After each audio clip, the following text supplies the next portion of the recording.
Un jour, je rencontrais d'énormes difficultés dans mes affaires. Je ne savais plus vraiment comment procéder pour pouvoir m'en sortir. J'ai donc décidé de contacter l'un de mes oncles qui est très fortuné et qui réside dans la ville de Douala. Et je lui ai demandé si je pouvais venir le rencontrer afin d'en discuter. C'est ainsi qu'il me demande de venir le rencontrer à Douala. Lorsque j'arrive à Douala, il m'amène dans un quartier qui s'appelle Ndokoti, plus précisément au niveau du marché. Et au marché Ndokoti, pour ceux qui connaissent la ville de Douala, c'est un endroit assez névralgique. Même pour marcher, ce n'est pas évident parce qu'il y a tellement de monde. C'est vraiment l'un des endroits stratégiques de la ville de Douala pour le commerce et pour les affaires. Et il m'a donc amené dans sa boutique. Et quand j'arrive dans sa boutique, il me dit vraiment, Claudel, moi j'apprécie beaucoup ce que tu fais. Déjà pour les risques que tu prends, parce que communiquer sur Internet comme tu le fais depuis une dizaine d'années, c'est quelque chose d'assez courageux. Surtout que nous, on fait nos affaires en solo. Parce que, étant donné que tout le monde a des casseroles, nous, on n'a pas intérêt à ce que nos casseroles se retrouvent sur Internet. Mais toi, tu es sur Internet, ce qui fait donc en sorte que tes casseroles sont aussi publiques. Nous, on est en solo, nous, on est discret. Parce que tous les entrepreneurs ont des casseroles. Ensuite, il me dit, l'avantage que tu as, c'est que si tu es résilient pendant 10 à 20 ans, les projets que tu es en train de développer maintenant vont porter beaucoup plus dans 10 à 20 ans, voire 25 ans. Parce que tu es en train de toucher une classe moyenne qui certes est encore minoritaire, mais est en train de croître à une vitesse exponentielle.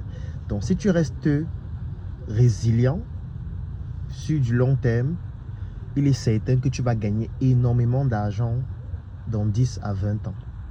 Mais pour le moment, si tu veux avoir beaucoup de trésorerie pour pouvoir fonctionner, il faut que tu comprennes que l'argent se trouve chez les pauvres. Tu as commencé ton business trop haut alors qu'on gagne de l'argent en étant en bas. Et je ne comprenais pas quand je lui pose la question. Mais grand frère, quand tu dis que j'ai commencé le business trop haut, ça veut dire quoi? Il me dit, c'est clair que quand tu as fini tes études de médecine, tu as décidé de faire des business d'un niveau élevé qui touche une certaine cible. Quand je vois par exemple SM, ça touche une certaine cible. Quand je vois Njoka, ça touche une certaine cible. Mais en fait, l'argent se trouve en bas. L'argent se trouve chez les pauvres. Parce que les riches ont beaucoup d'argent, dont ils sont capricieux. Ils peuvent donc acheter où ils veulent. Parce qu'ils ont beaucoup d'argent, ils ne comptent pas en achetant. Ils peuvent aller dans ce supermarché. Quand ils font leurs courses, ils ne regardent pas les prix. Ils regardent juste ce qui les intéresse. Après, ils payent. Si on leur parle d'une certaine façon, ils peuvent changer de supermarché. Ils peuvent aller faire leurs courses à l'étranger ou en ligne. Ça, ce sont les riches, ils sont capricieux. Le pauvre fait les courses avec la calculatrice. Le pauvre peut faire le tour de 10 endroits pour acheter un produit pour une différence de prix de 50 francs. Donc, si tu réussis à proposer quelque chose, un produit qui a un coût très avantageux, directement, tu auras 80% des pauvres qui vont acheter parce que les pauvres sont les plus nombreux. Et il m'a dit, par exemple, voici ma boutique. Moi, je vends des produits qui ont des prix qui vont de 25 francs à 1000 francs. On va prendre un exemple de produit de 50 francs. Il me montre un produit qui coûte 50 francs. Il me dit, ce produit, on peut facilement vendre 1000 par jour. Je dis, ah bon? Il me dit, oui, on peut vendre 1000. Et 1000, ça ne représente rien. Ici, en Ndokoti, il y a combien de personnes par jour? C'est rien du tout. Donc, vendre ce produit à 1000 personnes par jour, ça ne représente rien. Et quand je dis même 1000, ce n'est pas 1000 personnes forcément. Quelqu'un peut venir, il achète 4. Une autre personne peut venir, il achète 8. À la fin de la journée, on se retrouve en train d'avoir vendu 1000. Ça n'a l'air de rien, n'est-ce pas? Mais ça représente beaucoup d'argent. Parce que si tu as un produit de 50 francs, tu vends à 1000 personnes. Ça fait 50 000. Si tu as un produit de 50 francs, tu vends à 1000 personnes par jour, ça fait 50 000 francs. Et ce sont des produits sur lesquels on a des marges qui partent de 50 à 65%. Si on prend même 50%, ça veut dire qu'on a 25 000 francs de marge par jour sur ce produit après avoir enlevé toutes les charges. Maintenant, moi, j'ai 6 boutiques comme ça.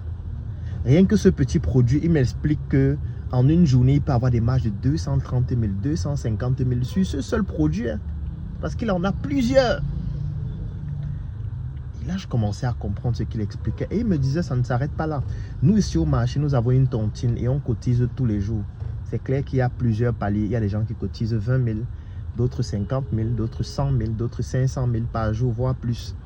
Il dit donc que lui, ce qu'il fait, c'est que quand il vend comme ça par jour, il y a une partie de l'argent qu'il enlève pour cotiser directement à la tontine chaque jour. Parce qu'il y a quelqu'un qui bouffe chaque jour.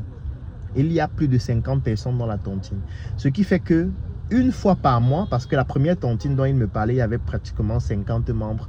Donc si une personne bouffe chaque jour, ça veut dire que lui, il va bouffer tous les 2 mois pratiquement. Parce que 2 mois, ça fait 60 jours.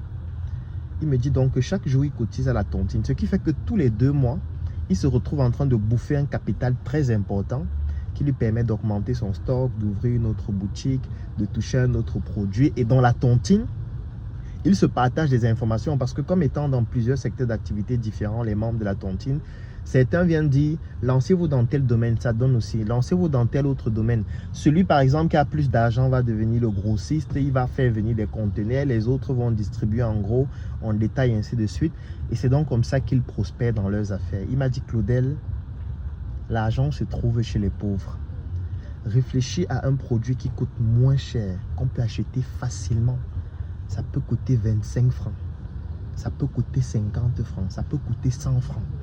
Mais un produit dont la consommation est tellement récurrente que tu es capable de vendre 20 par jour, 50 par jour, 100 par jour, 1000 par jour. Parce que l'avantage aussi, c'est que quand quelqu'un achète un produit à 50 francs, il n'y a presque pas de relation client. Parce que toi, les produits et les services que tu proposes, étant donné que tu t'adresses à une certaine cible, la qualité du service devient primordiale et ça prend beaucoup d'argent. Parce que quelqu'un va acheter peut-être un article SM de très bonne qualité. Après, il va venir te dire non, ça s'est vite endommagé, ça ne me suffisait pas bien, ainsi de suite. Alors que moi, mon produit de 50 francs, il n'y a presque jamais de retour. Et même quand les gens perdent 50 francs, ils se disent bon, ce n'est que 50 francs. Alors que toi, si tu vends une chaussure à 500 000 et il y a un problème avec cette chaussure, ce même client peut t'embêter pendant des années. Donc du coup, il m'a fait donc comprendre que ce que tu dois faire, c'est que tu dois avoir un produit pour les pauvres.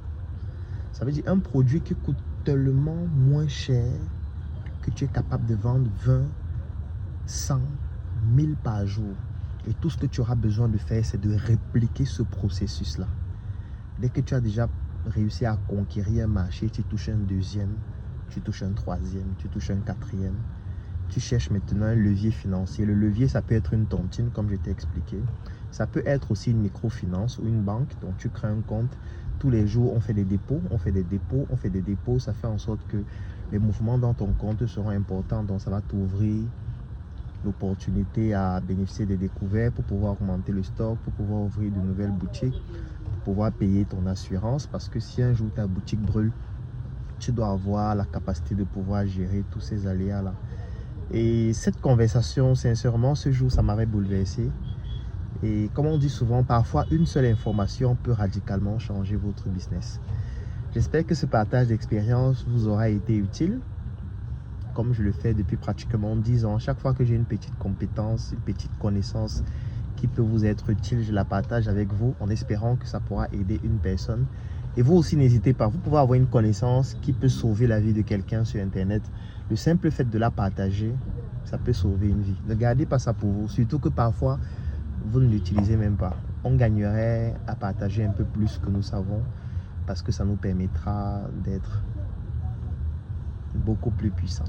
Rendez-vous demain pour une nouvelle chronique.